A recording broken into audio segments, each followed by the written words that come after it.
اب سر سب سے پہلے تو مجھے یہ بتائیے کہ ہمارے سننے والوں کے لیے ظاہر ہے ایوری ایئر وی سیلیبریٹ 14 اگست، لیکن جب لگتا ہے نئی دفعہ بات ہو رہی ہے تو پاکستان کا جو آئیڈیا تھا کہ ہم نے انڈیا سے ہٹنا ہے، ہم نے ایک انڈیپینڈنٹ ملک ہمیں چاہیے، یہ آئیڈیا سب سے پہلے پیش کس نے کیا تھا؟ دیکھیں جی، 1906 میں مسلم لیگ بنتی ہے اور مسلم لیگ کے بننے کے بعد سے فوراً یہ خیال نہیں ہے کہ جی ہمیں اپنا ملک بنانا ہے. جی، جو ساری بات تھی وہ یہ تھی کہ ایک جو سیاسی اور سماجی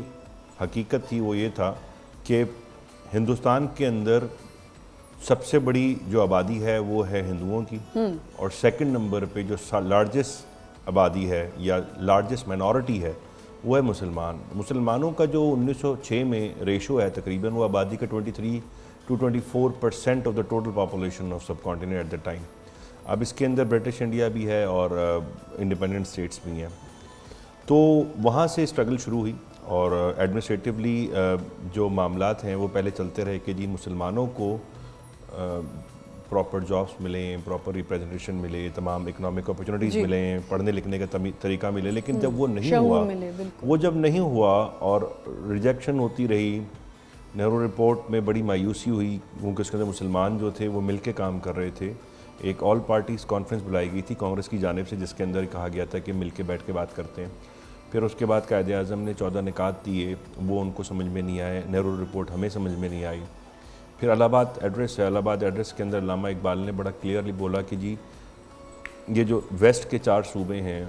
ان کو ہمیں ایک بہت بڑا ایک کمبائنڈ صوبہ بنا دینا چاہیے تاکہ مسلمان اس کے اندر میجورٹی ہوں اور مکمل اکثریت ہو تو 80% سے ابو، اور وہاں سے بیٹھ کے چلا جائے. لیکن آزادی یا کہہ لیجئے کہ پاکستان کا لفظ اور پاکستان کی جو پراپر ڈیمانڈ ہے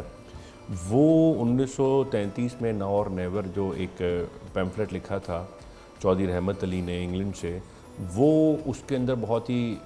جسے کہتے ہیں کلیئرلی، اور یہ لفظ یہ نام جو ہمارا پاکستان ہے وہ بھی انہوں نے ہی کوائن کیا. انہوں نے پی فار پنجاب رکھا، اے فار افغانیہ رکھا، افغانیہ سے مطلب تھا یہ پشتون آبادی جو ہماری کے پی کے کی ہے،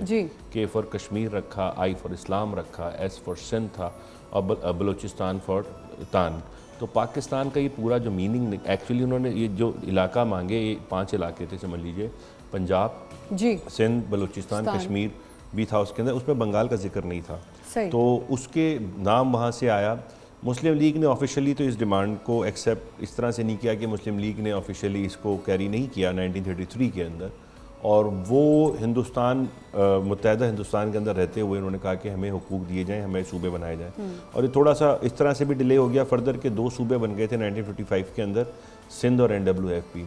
سندھ اور NWFP جب صوبے بنے اور صوبہ ایکچولی سیپریٹ ہوا تھا، تو اس کے بعد کیا ہوا کہ دو پروونسز ایسے ہو گئے تھے، سندھ اور NWFP، جس کے اندر مسلمانوں کی اوور ویلمنگ میجورٹی تھی. اس کے اندر جب بھی الیکشن ہوں گے تو اس کے اندر مسلمانوں کی حکومت ہی آنی تھی. پنجاب اور بنگال کے اندر مسلمانوں کی ٹھیک ٹھاک آبادی تھی تو وہاں پہ بھی ان کو اتنا خوف نہیں تھا.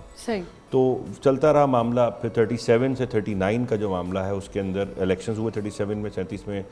سے لے کے 2 سال کانگریس نے حکومت کی، اور کانگریس نے 8 صوبوں میں حکومت کی 11 میں سے. اس وقت جو کانگریس کا جو رویہ تھا مسلمانوں کے ساتھ، اس رویے نے تمام ہندوستان کے مسلمانوں کو انکلوڈنگ مسلم لیگ کی لیڈرشپ کو اس بات پہ کسے کہتے ہیں کہ پکا کر دیا، پختہ کر دیا ان کا یقین کہ اب ہم ان کے ساتھ رہ نہیں سکتے کیونکہ ہمارے ساتھ بہت زیادہ زیادتی ہو رہی ہے اس نام کے اوپر کہ وہ میجورٹی اور مائنورٹی ہیں. تو پھر اس کے بعد جو ہے 1940 23 مارچ کو مسلم لیگ نے پہلی دفعہ اس بات کا اناؤنس کیا کہ جی ہمیں نہیں رہنا. اس سے پہلے ایک صوبائی، یہ بھی امپورٹنٹ بات ہے کہ 1938 میں صوبائی مسلم لیگ 1938 میں سندھ مسلم لیگ کا اجلاس ہوا جس کے اندر عبداللہ ہارون صاحب تھے. وہاں پہ سندھ مسلم لیگ کے اندر صوبائی لیول کے اوپر ایک ڈیمانڈ آئی تھی کہ ملک کو علیحدہ کر دیا جائے. اور اس میں ایک اور بات یہ ہے کہ 1937 میں علامہ اقبال کی ڈیتھ سے 1 سال پہلے، یہ بات بتانی ضروری ہے کیونکہ ہم یہ کہہ رہے ہیں کہ آئیڈیا اور ڈیمانڈ کب ہوئی. تو 1937 میں علامہ اقبال نے ایک لیٹر لکھا غالباً جون میں بالکل، اور 1937 جون میں قائد اعظم کو لیٹر لکھا، اور اس میں ایک لیٹر میں کہا کہ جناح صاحب اب مجھے ایسا لگتا ہے کہ مسلمانوں کا گزارا یا مسلمانوں کا مستقبل اب متحدہ ہندوستان کے اندر ممکن نہیں ہے، اور ہمیں اب اپنے مسلم صوبوں کی یا جہاں علاقوں میں مسلمانوں کی اکثریت ہے وہاں پہ ہمیں صوبوں کی ایک نئی وفاق بنانی پڑے گی، فیڈریشن بنانی پڑے گی. اور اس کے بعد انہوں نے یہ بھی کہا کہ مجھے لگتا ہے کہ اس کام کو سر انجام دینے کے لیے آپ سے بہتر شخصیت کوئی نہیں ہے. تو یہ ایک ان کا لیٹر بیسیکلی آئیڈیا خواب انہوں نے ہی دیکھا تھا جو ہم آج کل اپنی بکس میں بھی پڑھتے ہیں، اور علامہ اقبال کا خواب، اور لیکن اس کو ایگزیکیوٹ جو ہے وہ محمد علی جناح نے کیا.